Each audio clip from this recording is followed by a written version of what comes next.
साथियों, अभी हम असरोई पर मौजूद हैं और आपको एक घटना से रूबरू कराएंगे। जो घटना है, यहाँ जब भी बारिश होती है तो उस बारिश के बाद लगभग अभी 2 दिन पहले जो बारिश हुई है तो कम से कम 10 से 50 लोग इस गड्ढे में गिर गए। किसी का हाथ टूटा, किसी का पैर टूटा और कुछ लोगों की तो इसमें गिर के मौत भी हो गई है। अब ये सड़क जो है उत्तर प्रदेश में आती है, जनपद मैनपुरी के तहत। यहाँ पर पीडब्ल्यूडी विभाग इतनी गहरी नींद में सोया हुआ है जिसको ये नहीं पता है कि रोड के बीचों बीच इतना गहरा गड्ढा है, जिस गड्ढे में कभी भी किसी भी व्यक्ति के गिरने से या तो हाथ पैर या फिर उसकी मौत भी हो सकती है। शायद या तो ये जो पैसा सरकार से आता है इस रोड को बनाने के लिए, इन गड्ढों को भरने के लिए, वो अपने पर्सनल इस्तेमाल करते हैं, या तो फिर कहीं ना कहीं सरकार भी इसमें संलिप्त नजर आती है कि आखिर ये गड्ढे अब तक क्यों नहीं भरे गए हैं। यहाँ पर चाहे वो 2 व्हीलर हो या फिर 4 व्हीलर हो या फिर कॉमर्शियल व्हीकल हो, सभी गाड़ियों के लिए जो यहाँ समस्या होती है। अपोजिट साइड में आप देख रहे हैं एक बिजली का खंभा भी खड़ा हुआ है 11,000 का। अगर गाड़ी साइड से निकलेगी तो गड्ढे में खंभे में टच होगी और खंभा जब टूटेगा तो आप अंदाजा लगाइए इस गड्ढे में जो पानी भरा होगा उस पानी में बिजली का करंट हो जाएगा, और जब करंट बिजली का दौड़ेगा तो यहाँ कितने लोगों को इस बिजली से, इस करंट से जो समस्या होगी उसके लिए जिम्मेदार कौन होगा? उसके लिए जिम्मेदार होगा जनपद मैनपुरी का पीडब्ल्यूडी विभाग, जो अभी तक इतनी गहरी नींद में सोया हुआ है, जिसको ये पता नहीं है कि करहेल से सिरसागंज को जोड़ने के लिए संपर्क मार्ग है और इस मार्ग में इतने गहरे गड्ढे हैं जो लोग दिन में तो कैसे भी निकल जाते हैं लेकिन रात में वो निकल नहीं पाते हैं, क्योंकि इन गड्ढों में पानी इतना भरा होता है। नया व्यक्ति अगर यहाँ से सफर करता है तो उसको नहीं पता है कि यहाँ गड्ढा कितना गहरा है या कितना पानी भरा हुआ है, और वो व्यक्ति इन गड्ढों में अंदर घुस जाता है। जब वो अंदर घुसता है तो या तो उस साइड गिरेगा या फिर रोड के इस साइड गिरेगा। अगर इस साइड गिरेगा तो देख रहे हैं आप नीचे थोड़ा खाई टाइप का है, और देख रहे हैं कि अभी हमारे सामने से गाड़ियां भी गुजर रही हैं, कितनी इन लोगों को समस्या हो रही हैं।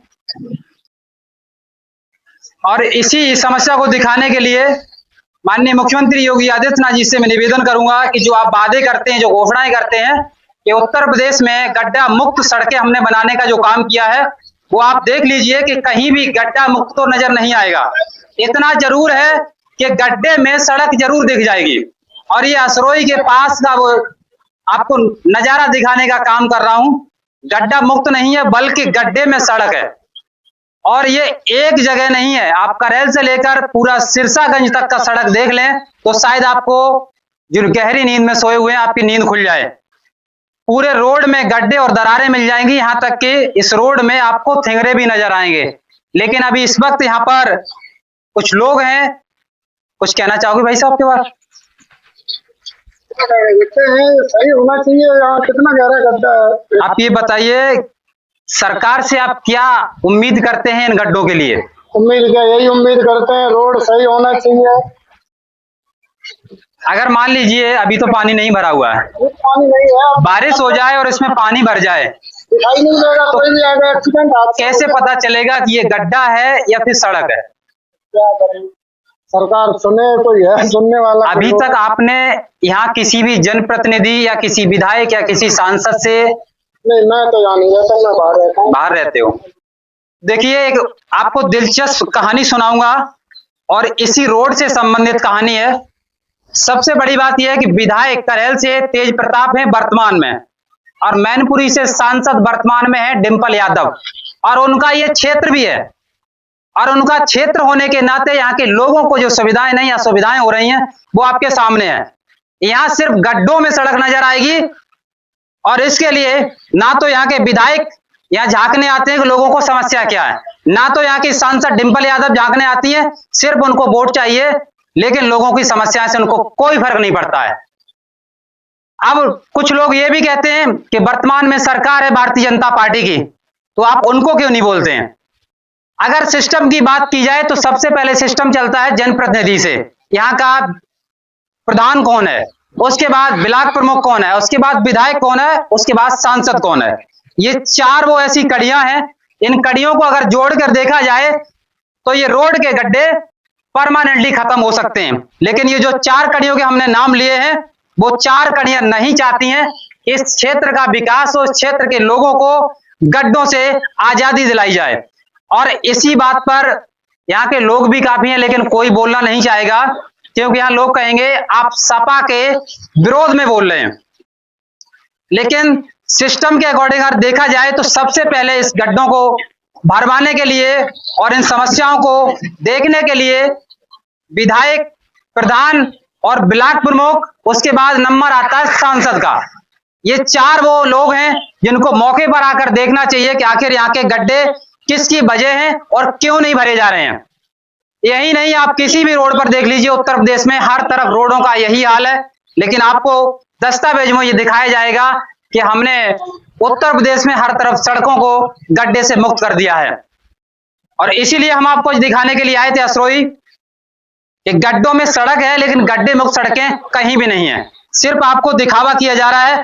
अंत में मुख्यमंत्री योगी आदित्यनाथ जी से इतना कहना चाहूंगा कि वर्तमान में आपकी सरकार है और आप जिस तरीके से वादे करते हैं, उन वादों को इन गड्ढों में तब्दील करके देखिए, धरातल पे उतार के देखिए कि आखिर ये गड्ढे अब तक पीडब्ल्यूडी विभाग ने क्यों नहीं भरे।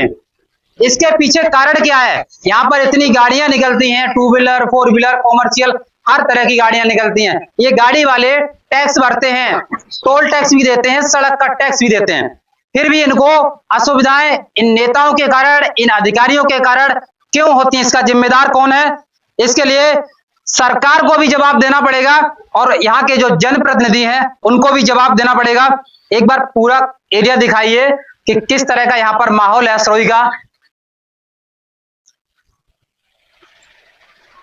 अब देख रहे हैं, गाड़ी देखिए कितनी परेशानी से निकल रही है। और सभी लोगों से हमारी अपील रहेगी कि जितने भी लोग इस वीडियो को देखें तो कम से कम, चाहे वो यहाँ का जनप्रतिनिधि हो, चाहे यहाँ के ब्लॉक प्रमुख हो, चाहे वो विधायक हो, चाहे वो सांसद हो, या फिर मुख्यमंत्री ही क्यों ना हो, सबको कटघरे में खड़ा कीजिए और इन गड्ढों को दिखाने का काम कीजिए, ताकि अगली बार जब आऊं तो ये गड्ढे नजर ना आए, सिर्फ यहाँ पर सड़क दिखनी चाहिए।